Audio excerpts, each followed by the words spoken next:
32 तासांपेक्षा अधिक पुणे मुंबई एक्सप्रेसवे हा जाम होता। अपघातग्रस्त टँकर बाजूला काढल्यानंतर हा महामार्ग जो आहे तो आता हळूहळू पूर्वपदावर येऊ लागलेला आपल्याला पाहायला मिळतोय। मात्र याचे परिणाम जे आहेत ते आता जुन्या पुणे मुंबई महामार्गावर पाहायला मिळत आहेत।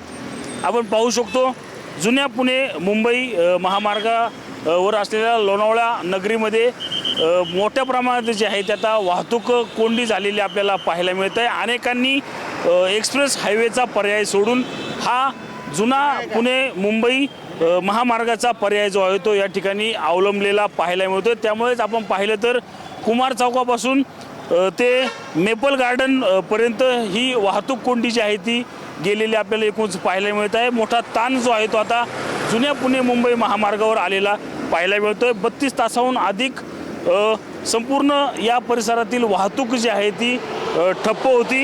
हळूहळू आता ही वाहतूक जी आहे ती आता पूर्वपदावर येऊ लागलेली आहे। मात्र अनेकांनी पर्याय म्हणून आता जुने पुणे मुंबई महामार्ग जो आहे तो या ठिकाणी घेतलेला पाहायला मिळतोय। मात्र या पर्यायामुळे लोणावळा नगरीमध्ये आपण पाहिलं तर 2 ते 3 किलोमीटरच्या वाहतुकीच्या रांगा ज्या आहेत त्या लागल्यामुळे स्थानिक लोणावळाकर नागरिकांना मोठा मनस्ताप जो आहे तो या ठिकाणी सहन करावा लागत आहे। कॅमेरामॅन विशाल समीर रणजित जाधव, TV9 मराठी, लोणावळा, पुणे।